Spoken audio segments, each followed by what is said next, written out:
ጤና ይስጥልኝ። ይህ ሀሶስታ የተሰኘው በየሳምንቱ በኢትዮጵያ ቴሌቪዥን የተዘጋጀ የሚቀርብ ዝግጅት ነው። ሀሶስታ አሁን ሁላችሁም ልታውቁ እንደምትችሉት በሶስት ሀሳቦች ዙሪያ በሐሳብ በሀብትና በሀገር ላይ ተመስርቶ በእነዚህ ሶስት እሳቤዎች ሐሳባቸውን ወደ ሀብትን ደግሞ ለሀገር እንዲጠቅም ያደረጉ ሰዎችን፣ ሐሳብ ያላቸው ሰዎችን፣ ሀብት ያላቸው ሰዎችን ያ ሀብት ስንል ደግሞ ግን ገንዘብ ብቻ ሳይሆን የብዙ ነገር ሀብት ያላቸው ሰዎችን እያመጣን ከልምዳቸው ከታሪካቸው የምንማርበት ምክር የምናገኝበት የነሱንም ህይወት ተመክሮ የምናውቅበት መልካም አጋጣሚ የሆነ መርሃ ግብር ነው። ሀ ደግሞ እንግዲህ የሁሉም ነገር መጀመሪያ ነው አይደለ? ትምህርትም ስንጀምር ሀ ብለን ነው። አንዳንድ ጊዜም ችግርም ሲገጥመን ዋ ብለን እንማራለን። ስለዚህ ከዛ ተነስተን ሀንና ሶስቱን ሐሳቦች ይዘን የምናቀርበው ዝግጅት ነው። በዛሬው ዕለት የምናቀርባቸው እንግዳ ካፕቴን ሰሎሞን ግዛው ይባላሉ። በየዘመኑ ፋና ወጊዎች የምንላቸው ሰዎች አሉ። ስለዚህ ስለ ሀገራችን ታሪክ ታነቡ እንደሆነ መጽሐፍትም ተጽፈዋል አይደለ? በየክፍለ ዘመኑ ይሄንን የፈጠሩ ይሄንን የጀመሩ ይሄንን ያደረጉ እየተባለ በፋና ወጊነት የምናነሳቸው ስሞች አሉ። ካፕቴን ሰሎሞን ግዛው እንዲህ በእኛ ዘመን በህይወታችን ባለንበት በምናይበት ዘመን በፋና ወጊነት ሊነሱ የሚችሉ እንደሆኑ ተሰምቶኛል። ለምን እሳቸው ይነግሩናል። ምን ስላደረጉ ነው፣ ምንን ጀመሩ የሚለውን ነገር እሳቸው ያስረዱናል። ካፕቴን ሰሎሞን ግዛውን ወደ መድረክ ጋብዝና እሳቸው ስለ ህይወታቸው ይነግሩናል። እንቀበላቸው። ስራዬ ያው አውሮፕላን አብራሪነት ነው። ፓይለት ነኝ ላለፉት 35-36 ዓመታት። ዛሬ ቆሜ ላለሁበት ይህን ኢንተርቪው ለመስጠት ለመጣሁበት መነሻዬ ያው ትውልድ ቦታዬ ነው። የተወለድኩት ሉባቦር ክፍለ ሀገር ያኔ ሞቻ ነበር፣ አሁን ሸካ የሚባል አካባቢ ቀቶ የምትባል ትንሽ ሰፈር ውስጥ ነው የተወለድኩት። ያንም ልበት ምክንያት ስላለኝ ነው። በህፃንነቴ በልጅነቴ ቀቶ በነበርኩበት ቦታ የሰፈሩ ትልልቅ ሰዎች ሁሉ ጋሼ ነበሩ የሚባሉት፣ ሴቶቹ በሙሉ ትዬ ነበሩ፣ ወንም ማማና አባባ ነበሩ። ወላጆች አሉን፣ ቤተሰብ አለን። ግን ሁሉ ሰው እንደ ልጆች ነበር የሚያየን፣ እኛም እንደ ወላጅ ነበር የምናያቸው። ህዝቡ አብሮ ይኖር ነበር። የተለያዩ ቋንቋ ነው የሚናገሩት። የምንናገር የነበረው ግን ደቦ ነበር። ደቦ ማለት አንድ ቀን ያንዱን ቤተሰብ እርሻ ሰው ሁሉ በሬውንም ሞፈሩንም ቀንበሩንም ይዘው መጥቶ የሚያርስበት፣ እናቶች ምሳ የሚያቀርቡበት፣ ራት የሚያቀርቡበት፣ የሁሉ ሰው ሀዘን የሆነበት፣ የደረሰበትን ሰው የሁሉ የአካባቢው ሀዘን የሚሆንበት፣ ሰርጉም ደግሞ የሁሉ ሰው ድግስ የሚሆንበት አካባቢ ነው ያደግኩት። ይህንን ማውራው ለምንድነው ከስራዬ ጋር እንደተያዘ ብትሉኝ በኋላ ላይ ለሆነው ነገር አሁን ላለሁበት ነገር ልክ እንደ እርሳስ ቀርጾ ያወጣኝ እሱ ይመስለኛል። ከአራተኛ ክፍል በኋላ ትንሽ ቀበሌ ስለነበረች፣ ትንሽ ከተማ ስለነበረች፣ ከተማም አይደለችም ትንሽ መንደር ስለነበረች ለአምስተኛ ክፍል ማሻ የሚባል ቦታ ሄድኩ። ስድስተኛ ገይጫ ተማርኩ። ሰባተኛ ማሻ ተመለስኩ። ስምንተኛ መይዘን ተፈሪ፣ ዘጠነኛ ጎሬ እያልኩ 10ኛ ጅማ ሄድኩ። ሃይ ስኩል የጨረስኩት ሻሸመኔ ነው። ጠቅላላ 7 ትምህርት ቤቶች ተምሬያለሁ። ይሄን በማረግበት ጊዜ ቀቶ መወለዴ ተጠቀመኝ ይመስለኛል። ሰው ቤት ዘመድ ቤት ሆኜ ነው የምማረው።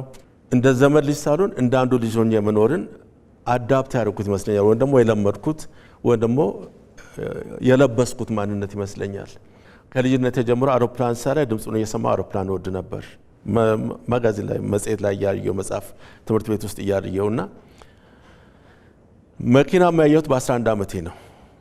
ወደ ጅማ ተዛውረው ሲሄዱ ለመሄድ ከፈለኩ ጠየቁኝ። አብሬያቸው ተነስቼ ሄድኩ። የሄድኩት አሽከር ለመሆን ነው ወይም ደግሞ አገልጋያቸው ለመሆን ነው። አብዮት ፈነዳ ወይም ደርግ ስልጣን ያዘ። በዛን ጊዜኛም ሃይ ስኩል እና ኮሌጅ የነበሩ ልጆች እድገት በህብረት ማይን ነበረብን። ዘመቻም ይባላል። በየገጠሩ ማስተማር ወይም ትምህርት ቤቶችን መገንባት። እዛ ያለው እነዚሁ ምስዮናውያን ለትምህርት ሚኒስቴር ለመንግስት ጽፈው እነሱ ጋር እንድሰራ ፈቃድ ተገኘ። አሁን ደግሞ ስራ የተለወጠ። ስራዬ ምንድነው? በየቦታው እንደዚህ ትናንሽ አውሮፕላኖች የመስመር አውሮፕላኖች የሚወርዱበት ቦታ ሜዳ ማስተካከል፣ ሜዳዎቹን ጉብ ያለውን እያነሳን ጉድጓድ ቦታ መሙላት። ብቻዬን ባሬላ፣ አካፋ፣ ዶማ፣ አንዳንዴ ደግሞ በጣም የሚንቀጠቀጥ ትንሽ በጀም እያስትራክተር ነበር። እሱን ይዤ ብቻዬን 1 ሳምንት ሰራለሁ። ሜዳውን አስተካክዬ እሄዳለሁ። እሱም አለቀ። ለምን ምሶኖቹ ከሀገር እንዲወጡ ተገደዱ። ያው ኮሙኒስት ስለነበረ ስርዓቱ ወጡ ከሀገር እና በህይወት ለመቆየት አዲስ አበባ መጣሁ። ብሩ ጋራጅ ውስጥ መስራት ጀመርኩ።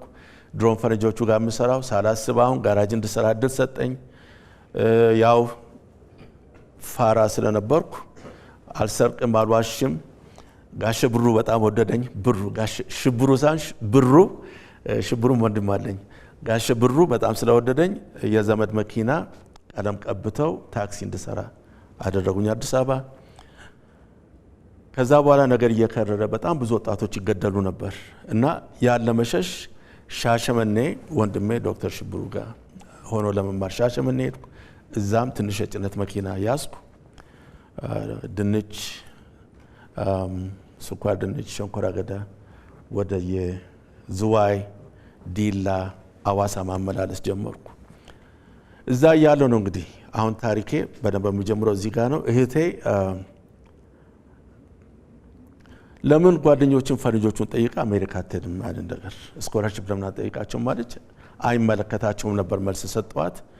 ምን ይቀርብኛል ብዬ ጻፍኩላቸው። በወር አንተ የምትችል ከሆነ ሁሉ ነገር እኛ ኃላፊ እንሆናለን አሉ። ፓስፖርቱም ወጣ፣ ቪዛውም ተገኘ። በነበረው ስርዓት ምክንያት ኦልሞስት 3 ዓመት እዚህ መጠበቅ ነበረብኝ ሳልሄድ እና በድንበር መውጣትም እያንገራገርኩ እያሰብኩ ባለውበት ተፈቀደልኝ። በ5 ቀን ወጥቼ አሜሪካ ሄድኩ እና ከዚህ ስወጣ $50 ነበረች ኪሴ ውስጥ።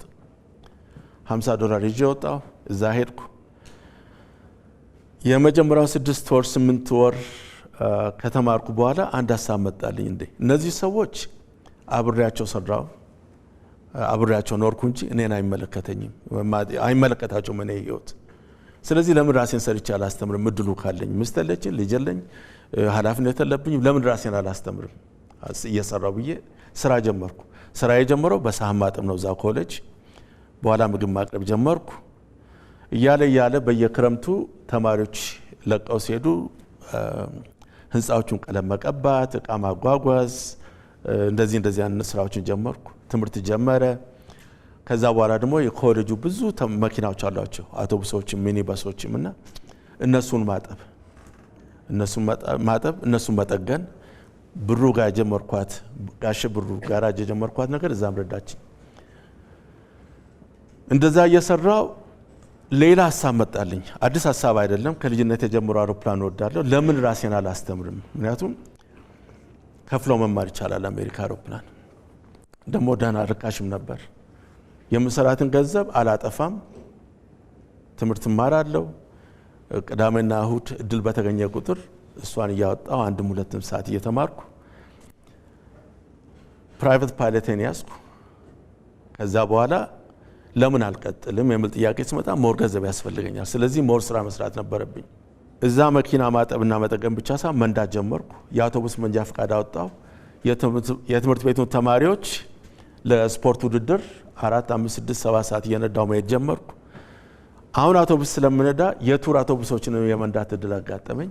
አሁን ጥሩ ደሞዝ ማግኘት ጀመርኩ።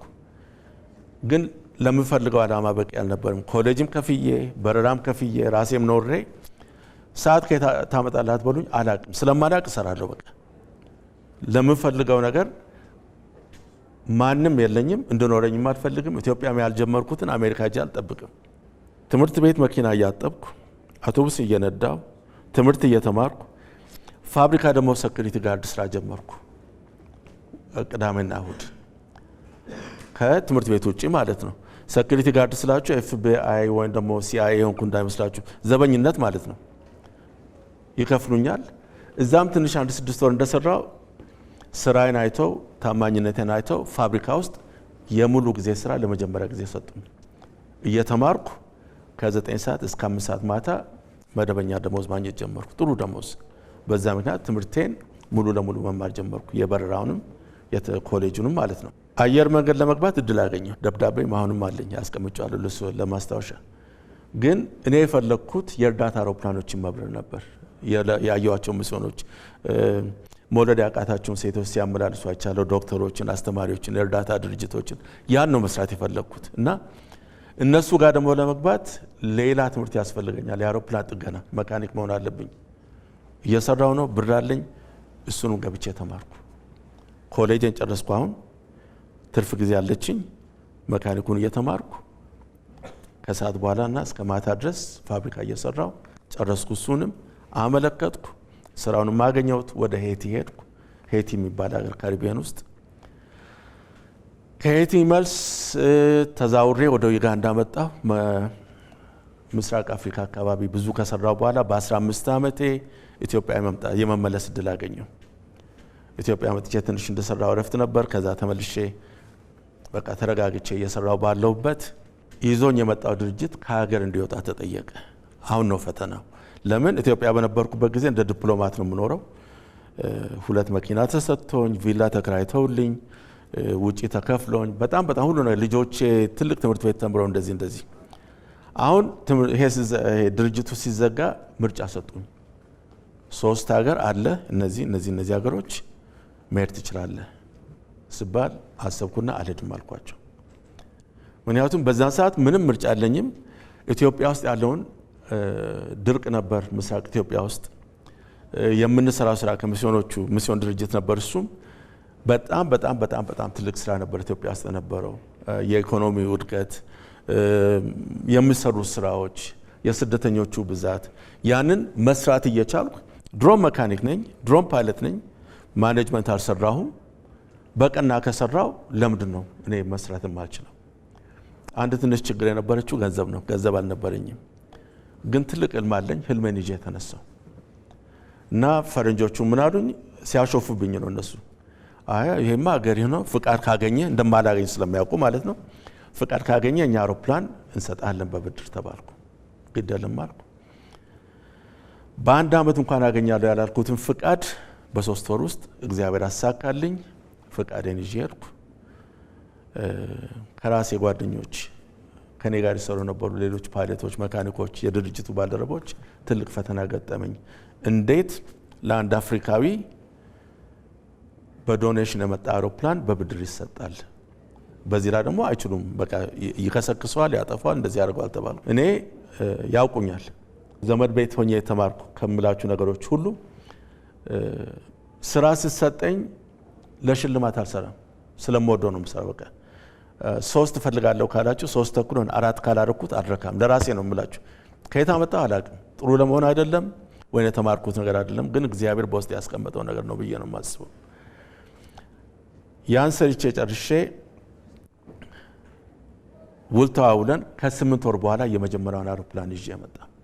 በ7 ዓመት ብድር የ$1 ሚሊዮን አውሮፕላን ሰጡኝ። አውሮፕላኗ መጣች። ታሪኩን ለማሳጠር በ4 ዓመት ተኩል ሰርቼ ከፈልኩ። ለመጀመሪያ ጊዜ በወሎ ወሰድን። የመጀመሪያ የግል አውሮፕላን እዚህ አመጣን። ትንሽ ቆይተው ሁለተኛ ትንሽ አውሮፕላን ገዛን። የምንሰራቸው ስራዎች ውስጥ መግባት አያስፈልግም፣ ግን በቀላሉ ግድቡን እስከ ዛሬ ድረስ ላለፉት 12-13 ዓመታት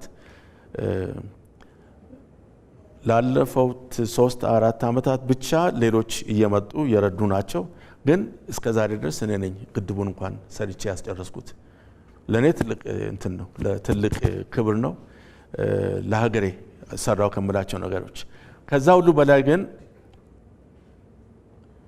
እኔ አሜሪካ ሄድኩ ጊዜ ማንም ሰው ገንዘብ ካለው እድል ካለው አሜሪካ መሄድ ይችላል። ነገር ግን ከ9/11 በኋላ ቴሮሪስቶች አሜሪካ ላይ እነዛን አውሮፕላኖች ካጋጩ በኋላ አሜሪካ ገንዘብ ብኖርም አይከድም። ከተከደም አውሮፕላን በረራ ትልቅ ችግር ነበር፣ ፈተና ነበር የውጭ ሰዎችን ማስተማር። ስለዚህ ምን አለበት አውሮፕላናት ለምን አልሞክርም? አንድም ሁለትም ሰው ቢማር አትሊስት እንደኔ ፍላጎት ያለው እንደኔ ህልም ያለው ሰው ይኖራል። በቃ ሰውም ቢጠፋ ምናልባት ልጆችን አስተምርበታለሁ። እስከዛ ድረስ ቱሪስቶችን አንድም ሁለትም ሰው እያዝኩ በድርበታለሁ ብዬ አውሮፕላን አመጣው። እስከዛሬ 250 በላይ ተማሪዎችን አስተምረን ትልልቅ አየር መንገድ ውስጥ ካፕቴን ሆነው የሚሰሩ አሉ፣ አገር ውስጥ የሚበሩ አሉ፣ ውጭ ሀገር ኤምሬትስ ሳይቀር ኢትዮጵያ አየር መንገድ ሳይቀር ምስራቅ አፍሪካ፣ ምዕራብ አፍሪካ ሳይቀር የሚበሩ እኛ ልጆች አሉ። አውሮፕላን ማስተማር የክሳራ ስራ ነው። እውነትን ለመናገር ክሳራ ነው። ነገር ግን እንደኔ ደግሞ ያተረፈ ሰው የለም። እኔ ትናንትና ከምንም ቦታ ተነስቼ በእኔ ምክንያት ገንዘብ ስላላቸው ስለሌላቸው አይደለም፣ ቤታቸውን አስይዘው መኪና ሽጠው የሚማሩ ልጆች አሉ እና የቤተሰቦቻቸው ማለቴ ነው። ያንን ለማድረግ መቻሌ ለኔ በህይወቴ ካተረፍኳቸው ነገሮች ውስጥ ትልቁ ነገር እሱ ይመስለኛል። ለምንድን ነው ያላደግከው ካላችሁኝ፣ በጣም ኢትዮጵያ ችግር አለ። በጣም ችግር አለ በሁሉ ነገር። ሁሉ ነገር ፈተና ነው። ሁሉ ነገር መሰናክል ነው።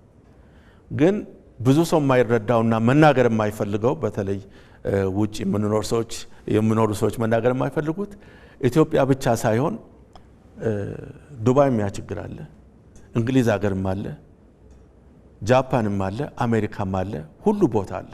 ችግሮቻቸውን ግን ቁጭ ብለው ኮምፕሌንስ ስላደርጉ አይደለም የፈቱት። ችግሮቻቸውን ይሄን እንዴት አድርገን መፍትሄ እናገኝለት ብለው ነው። ምን እናድርግ፣ እንዴት አድርገን እንፍታው፣ የትኛው ወንድሜን ብረዳው የትኛውን እህቴን ብረዳ ይዞን ይሻገራል ከሚል አንጻር ነው እንጂ እዛም ችግር ስላልነበረ አይደለም። ዛሬም አለ። ውጪ የምንኖር ሰዎች ኖረን የምናውቅ ሰዎች አይተናል። ያልሰራሁት ነገር ቢኖር ብዙ ጊዜ እላለሁ ወንጀል ብቻ ነው ያልሰራሁት፣ ህልሜን ለማየት ህልሜን ለመድረስ። አሜሪካ ውስጥ ያለው የሰራሁትን 50% ኢትዮጵያ ብሰራ ኖሮ ዛሬ እዚህ ቆሜ ያልናገርም፣ በጣም ሀብታም ከመሆነ የተነሳ እውነቴን ነው የምላችሁ። እናንተ ስትሰሩ እናንተ ስትለፉ እግዚአብሔርም ይጨመርበታል። ያን ለማድረግ ግን መጀመሪያ ለራሳችሁ ታማኝ መሆን አለባችሁ። ለእግዚአብሔር አይደለም፣ ለሰው አይደለም፣ ለመንግስት አይደለም፣ ለቤተሰብ አይደለም፣ ለራሳችሁ ታማኝ መሆንን ይጠይቃል። ያ ሲሆን ቅድም ያልኳት ነገር ፋራ ልትሆኑ ትችላላችሁ።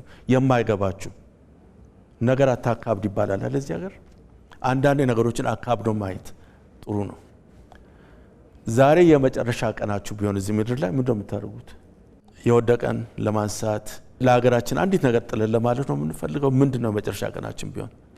ስለዚህ እኔን የጠቀመኝ አለማወቅ ምንድነው ከማንም ሰው በላይ እንደሆንኩ አላይም። አሁን ቴሌቪዥን ላይ ቆሜ እንደዚህ ሱፍ ለብሼ እንደዚህ ይሄ መድረክ የሚገባቸው ለሀገር ውለታ የዋሉ ሀገርን የጠቀሙ ለትውልድ የሚተርፉ ብዙ ሰዎች አሉ። ሮጭ አጠገባቸው ሊደርስ የማይችሉ ሰዎች አሉ። እኔ ግን የራሴን ድርሻ ትንሽም ብትሆን ጠባ አድርጌ ልለፍ ብዬ ነው። እድል አግኝቻለሁ ትንሽ ጥቂት ሀገሮችን ዞሮ ለማየት፣ አውሮፓም፣ አሜሪካ፣ ሚድል ኢስትም እንደዚህ። ኢትዮጵያ ተመልሼ ያለሁት ኢትዮጵያ ከሁሉም ስለተሻለች ነው። እውነቴን ነው የምላችሁ። ኢትዮጵያ ከሁሉም ስለምትሻል ነው። በእድሎች፣ በተፈጥሮ፣ በታሪክ፣ በማንነት፣ አሁን ደግሞ አዲሱ ትውልድ በአይምሮ ኢትዮጵያ የተባረከ ሀገር ነው እንጂ የተረገመ አይደለም። ስለዚህ ያለንን ሳናቅ ለማናውቀው ነገር ነው የምንሮጠው። ብዙ ጊዜ ሀገራችን ውስጥ ውጭም ያሉትን አይቻለሁ። ብዙ ተቸግረው ሄዱ። አንዳንድ ሰዎች ውጭ ሄደው አይመለሱም። ስለደላቸው አይደለም። ባዶ እጄን ወጥቼ እንዴት ባዶ እጄን እመለሳለሁ ነው። ልንገራችሁ በግልጽ ሁሉ ሰው ተመችቶት አይደለም።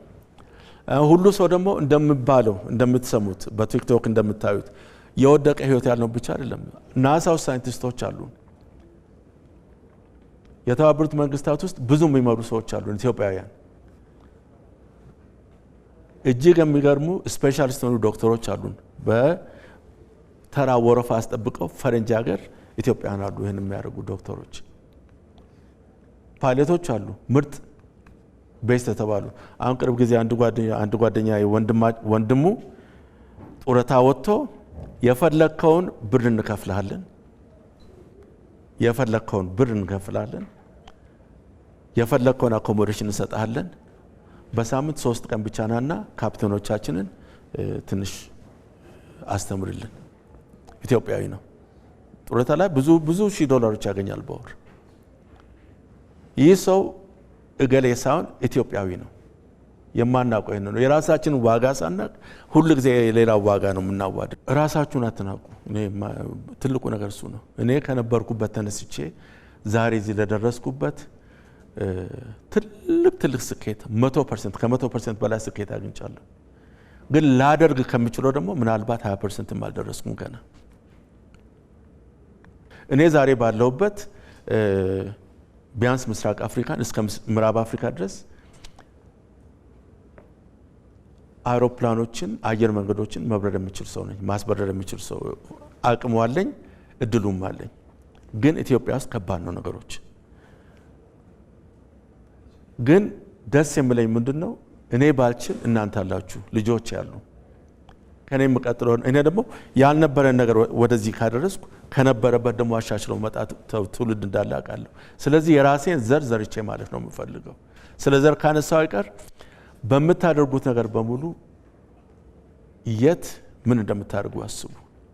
ለምን ዛሬ እዚህ ጋር ዘራችኋት ነገር ነገ እዛ ጋር አልፋ ትጠብቃችኋለች። በየት በኩል እንደመጣች አታውቁም። በንፋስ ልትሄድ ትችላለች፣ በጎርፍ ልትሄድ ትችላለች። ሳማው ብቻ አልፋችሁ ነው የምትጠብቃችሁ። ጓደኞቻችሁ ጓደኛ የምትሉት ዘመድ የምትሉት መካሪ የምትሉት ሰው ነገ ከእናንተ ጋር ላይሆን ይችላል። ያ ሰው ግን የእናንተን ህይወት ለዘላለም ይለውጣል። ሰው አትስሙ እያልኩ አይደለም። ልባችሁን ስሙ፣ ራእያችሁን ተከተሉ። በተለይ ራእይ ካልኩ አይቀር ራእይ የሁሉ ሰው አይደለም። በነገራችን ላይ ራእይ የሁሉ ሰው ሊሆንም አይችልም። በእናንተ ውስጥ ያለውን ነገር እናንተ ብቻ ናችሁ ማድረግ የምትችሉት፣ እናንተ ብቻ ናችሁ የምትረዱት። ይህን ሳስብ በቀደም ትዝ አለኝ ስቲቭ ጆብስ አፕል የሰራው ሰውዬ ወላጆቹ ጋራጅ ውስጥ ያንን ብረት ሲገጣጥም ሽቦቹን ሲገጣጥም ከሳምንት ወይም ከሁለት ሳምንት በኋላ ጓደኛው ጨርስልኝ ብሎት ቢሆን ኖሮ ምን ነበር የሚሆነው? ጓደኛው ይሞክራል የሆነ ነገር ሬዲዮ ለመስራት። አፕልን ያየው ግን ስቲቭ ጆብስ ነበር። ሀገራችን ቢዝነሶች ይጀምራሉ ታውቃላችሁ። የማይጀምር ሰው የለም። ዱባይ የማይሮጥ ሰው የለም። መኪና የማይሸጥ ሰው የለም። ደላላ የማይሆን የለም። ለምን እንደ እገሊትማ ይህን እያገኘች ነው እገሌ ያን እያገኘ ነው ይባላል አይደለም። እገሌ ስላገኘ እገሌ ስላጣ አይደለም። በእናንተ ውስጥ ያለው ምንድን ነው? መሰረታዊ የሆነ ፈርሶ መጠገን ያለበት አመለካከታችን ላይ ነው። ምክንያቱም ልብ ብላችሁ የምትሰሙ ሰዎች ካላችሁ እያንዳንዱ ሰው በአብዛኛው እንዳየሁት እኔም የማህበረሰቡ አካል ስለሆንኩ ብዙ ሰው የራሱን ነገር ተከትሎ ሲሄዳ ላይ እገሌ እናደረገ እኛስ ያን ብናደርግ እገሌ ያናደረገ እኛስ ያን ብናደርግ አሪፍ ሽሮ ቤት ካለች ልትበሉ ስትሄዱ ጸጉር ቤት ሆና ትጠብቃለች። ለምን ያኛ 2 ወር ሞክረው ትቶት ሄደዋል። ለምን ከዛ በፊት የሆነ ሰው እዛ አጠገብ ሽሮ ቤት ስለጀመረ ጸጉር ቤቱም አይቆይም። ለምን እነሱም ደግሞ እገሊት ስለሰራች ያችን ለማድረግ ነው የሚፈልጉት። ውስጣችሁ የተቀበረው ምንድነው? ያረገዛችሁት ነገር ምንድነው? የተወለደ ሕፃን የእናቱ ጡት ያስፈልገዋል። ለምን? ለምግብ ብቻ አይደለም። እንደ ክትባትም እዛ ውስጥ እግዚአብሔር የፈጠረው ነገር ስላለ የሰው ሐሳብ ይዛችሁ ስትሄዱ የሰው ልጅ ሕፃን ወስዶ እንደማሳደግ ለማቀጨጭ ለመግደል ካልሆነ የራሳችሁን ግን ነርቸር አድርጋችሁ የእናት ሽታ ያስፈልጋል። የልባችሁ ሽታ ያስፈልጋል። የአእምሯችሁ ክሬቲቪቲ ያስፈልጋችኋል። ራስን ኃላፊነት መያዝ በሚሆነው ነገር በሙሉ ሌላውን ምክንያት ፈልጎ ብሌም ማድረግ ሳይሆን ራስን በቃ እኔስ ለዚህ ነገር ምንድነው ያዋጣሁት? እኔስ ለዚህ ነገር ምንድነው ያደረኩት? ችግራችንን መፍታት የምንችለው ችግራችንን የሀገራችንን ጉድፍ መጥረግ የምንችለው እኛ ብቻ ነን። ሰላም ማውረድ የምንችለው እኛ ብቻ ነን። እርቅ ማውረድ የምንችለው እኛ ብቻ ነን። ከማን ጋር ነው እርቅ? መጀመሪያ ከራሳችን ጋር ነው እርቅ የሚያስፈልገን። ከራሳችን ጋር በቃ የለመነው አሰራር ዓለም ጥሎን እየሄደ ነው። ቻሌንጆች አለን። ቻሌንጆቻችንን እንደ መሰናክል ሳይሆን ቻሌንጆቻችንን እንደ ደረጃ አድርገን መጠቀም አለብን። አሁን ለምሳሌ በሲናንስ ጀምር እኔ ኢትዮጵያ ውስጥ ያለው ቻሌንጅ ኢትዮጵያ አውሮፕላን ያስፈልጋታል። በነገራችን ላይ የኔ አይነት 10 ድርጅት ብነሳ የኢትዮጵያን ፍላጎት አሟላ። ይሄን ደግሞ ለማድረግ ከኔ ሄዳችሁ ማየት አለባችሁ። ልክ እንደ ውይይት መኪና አውሮፕላን ሲተራመስ ቱሪስቶችን። ያን በማድረጋቸው የሀገሪቱን 4 ወይ 5% ፐር ካፒታ አንተ ይሰራሉ። ጂዲፒ ማለት ነው ፐር ካፒታ አልኩት። ችግራችንን ላይ መፎከስ ማድረግ ሳይሆን ችግራችንን ራሳችን መፍታት መቻል አለብን። ችግራችን ደግሞ ምንድነው? ራሳችንን ብዙ ጊዜ ካያችሁ ራሳችሁ ላይ መስኮት አትዝጉ፣ የተስፋ መስኮት።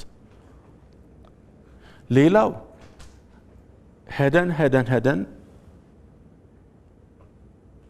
አንድ ቦታ ላይ ስንደርስ እኔ በህይወቴ ብዙ እንደ ርብራብ የሆኑልኝ ሰዎች አሉ። እንደ መሰላል ካያችሁ እያንዳንዱ ሰው ተራምጄ ወደ ላይ ከፍ እንድል የረዱኝ ሰዎች፣ የመከሩኝ ሰዎች፣ ሲያስፈልገኝ አውሮፕላን ያዋሱኝ ያበደሩኝ ሰዎች፣ ሀሳብ የሰጡኝ ሰዎች፣ ያምኑኝና ከኔ ጋር የበረሩ ሰዎች። እዛ ላይ ስትደርሱ ግን ታች ያሉትን አትርሱ። ምናልባት አንድ ቀን መመለስ ብኖርባችሁ አሁንም ታች ቆመው መሰላሉን ይዘው የሚጠብቋችሁ ሰዎች አሉ። ብዙ ጊዜ ችግራችን እሱ ነው። ከራሳችን ውጭ አንመለከትም። እኔ አልሰርቅም። ከማን ነው የምሰርቀው? ከራሴ። ጉቦ አልሰጥም። እንደዛ አትበል ተብያለሁ። አልሰጥም ጉቦ። ነፃነቴን መግዛት አልፈልግም። እቺን ታሪክ ልንገራችሁና አላብቃላችሁ። ስለ ጉቦ ከተነሳ አንድ ጊዜ ሞተር ሳይክል በጣም ወዳለሁና ከውጪ ሞተር ሳይክል አስመጣ እና እዚህ ስደርስ በህጋዊ መልኩ ስላስመጣው ለክሊሪንግ ኤጀንት ነው ባለው ለነሱ ሰጠው ጉምሩክ። አንድ ወር እንደዚህ ከለፉ በኋላ ወጣ ሞተር ሳይክሉ። ወጥቶ መኪና ላይ ተጭኖ ኃላፊው ሰውዬ መጥቶ እንደዚህ አይቶ ይሄማ የበለጠ መክፈል አለበት እንዴ? ተመኖቶለት መንግስት ባወጣው እንትን የሆነ ነገር እንዴት ነው እንደዚህ የምትለው? አይ መክፈል አለበት። እንግዲህ ለድርድር ነው ነገሩ። ከዛ በኋላ ልጅቷ ደወለችና እንደዚህ ተብሏል ምን ላድርግ አለች። አይ ክሊራንሱ ካልተሰጠን ቦሎ ስለማናወጣ መጥቶ ይቀመጥ ጋራጅ። እሺ ተባለ። መጣ። 3 ወር ተቀመጠ። ከዛ ክሊራንሱ ተገኘ። ላይሰንሱን ለማውጣት ስንሄድ አላቅም ቴክኒካሊቲውን ስለማላቅ ያ ሁሉ ወጥቶ 3 ወር ተቀምጦ ስንት መከራይተን ያው የቦሎ ልናጣ ለተነበረ ሁሉ ፕሮሰሱ ያለቀ ነገር የሻሲ ቁጥሩ አልነበረም ኮምፒውተሩ ላይ። ለዛ ደግሞ እንደገና ተመለስን። ስንት 1 ወር ተኩል። ልጅቷ ደወለችና ምን ላድርግ አለችኝ። አይ ክረምት ስለገባ ሞተር ሳይክሉን አልፈልገውም ግድ የለም አልኳት። 8 ወር ቆይቶ ሞተር ሳይክሉ ወጣ። ሞተር ሳይክሉ የራሴ ነው። 8 ወር ቆየ። 8 ወር ስለቆየ ምንም መቀረብኝ ነገር የለም። ድሮም ለመጫወት ነው እንጂ ምን ህይወቴ በዛ ላይ አይደለም። ኢንሱሊን አይደለም የምወጋ። ስለዚህ በህይወታችሁ ላይ ፕራዮሪቲ የምታደርጉት ነገር አንዳንድ ጊዜ የምትከፍሉት ዋጋ የሌለው ነገር ነው። ህይወታችሁን የምትሰውት፣ እድላችሁን የምትሰውት፣ እምነታችሁን የምትሰውት። ታማኝነት ለራስ ነው። ስለዚህ በሚሆነው ነገር በተቻላችሁ መጠን ራሳችሁን ብትጠይቁ፣ በሚሆኑት ነገሮች ራሳችሁን ኃላፊነት ብትይዙ፣ በሚቻል መጠን ለእግዚአብሔርም ለራሳችሁም በዙሪያችሁም ላሉ ታማኞች ብትሆኑ ለኔ ከዚህ የተሻለ የስኬት መንገድ የለም። እስከዛሬ የሚያቆመኝ ከነዚህ ውጭ ሌሎች ነገሮች አለማወቄ ነው። ለዚህ ነው አለማወቄ ጠቅሞኛል የምለው። አመሰግናለሁ። በጣም እናመሰግናለን ካፕቴን ሰለሞን። እዛው እንዳሉ በኢትዮጵያ ቴሌቪዥን የተዘጋጀ አጠር ያለ ቪዲዮ አለ። እሱን አይተው ምን እንደተሰማዎት ምን እንዳስታወሱ ባጭሩ ይነግሩናል።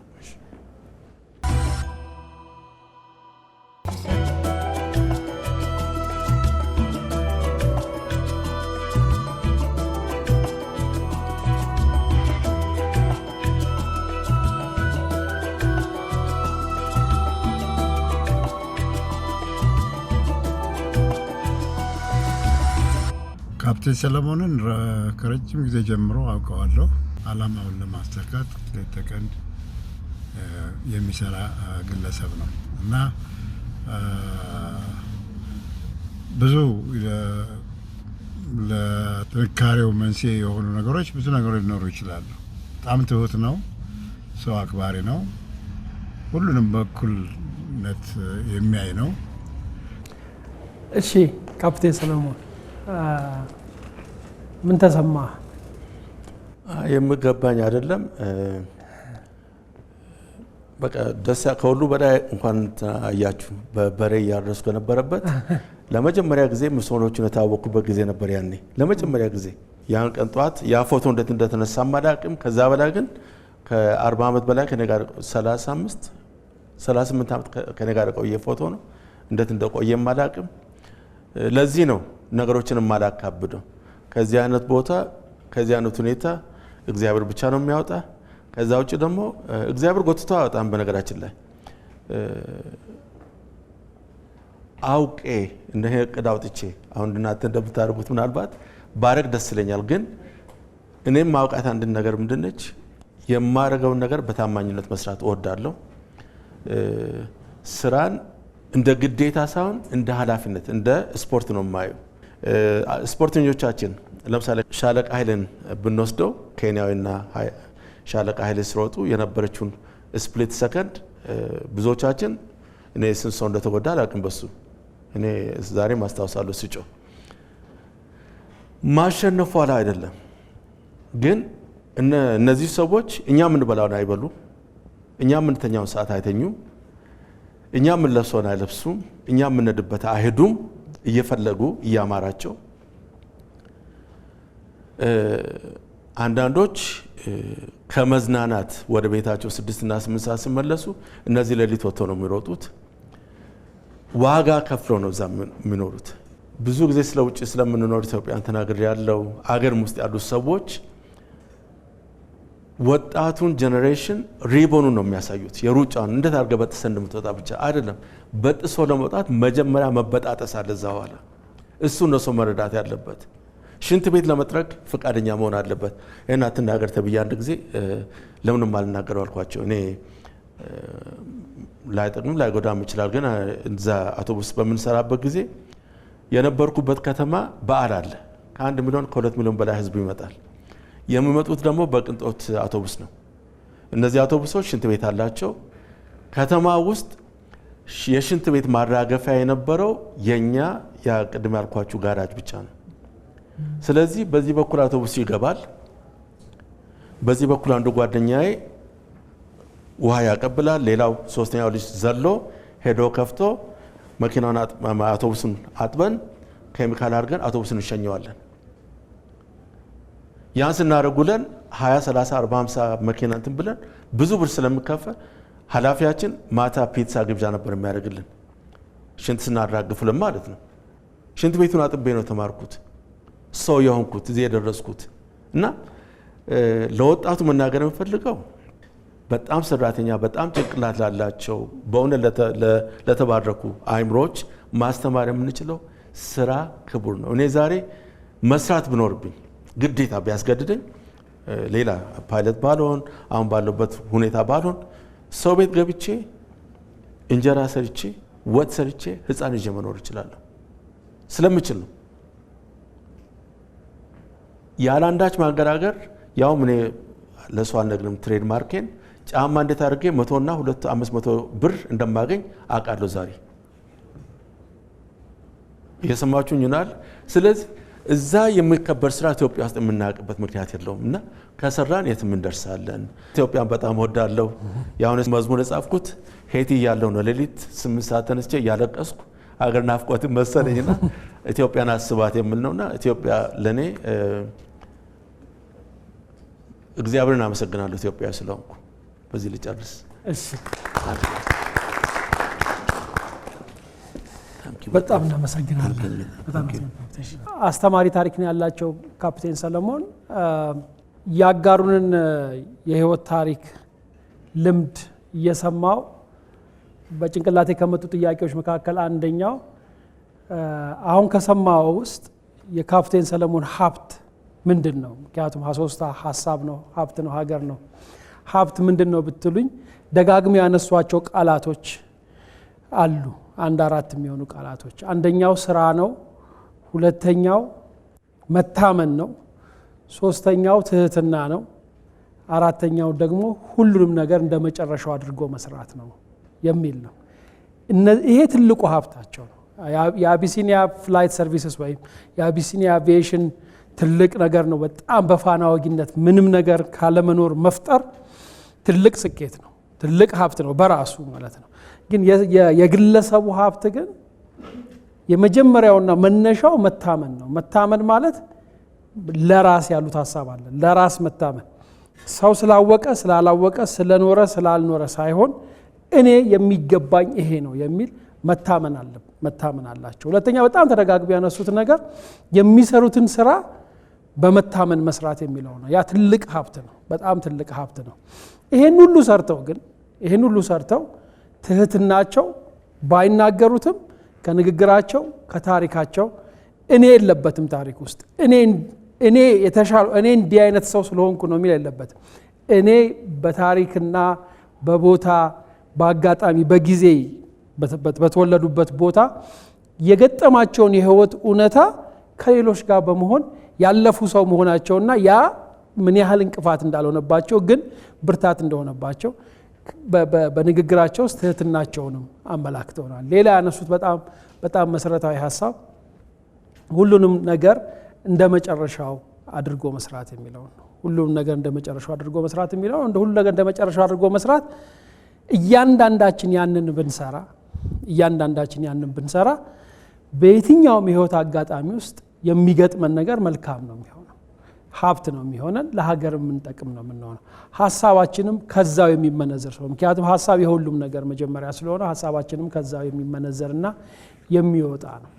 እንደ ማጠቃለያ የምንወስደው የሰው ልጅ የቦታና የጊዜ ግጥምጥሞሽ ውጤት ነው። ሁላችንም የምንኖረው በተወለድንበት ቦታ በመጣንበት ዘመን እንደተፈጠሩት አጋጣሚዎች ነው። እነዚህ አጋጣሚዎች ከፊት ለፊት ስናያቸው የሚያደናቅፉ፣ የሚያሰናክሉ፣ ወደፊት እንድንሄድ የማያደርጉ መስለው ሊታዩን ይችላሉ። ግን ዞሮ ዞሮ የምንኖረውና የሚመጣው በአንድ ቦታና በጊዜ ውስጥ ታቅፈን ስለሆነ ወደድንም ተጠላንም የታሪክ አባል መሆናችን አይቀርም። የታሪክ አስተዋጽኦ ማድረጋችን አይቀርም። በማድረግ ባለማድረግ፣ ዝም በማለት በመናገር ባለመናገር፣ ምንም ቢሆን ያለንበት ቦታ እያንዳንዱ ግለሰብ የኔ የሚባል የሱ የሚባል አስተዋጽኦ አለው በህይወታችን በሀገራችን በሚሆነው ነገር ላይ።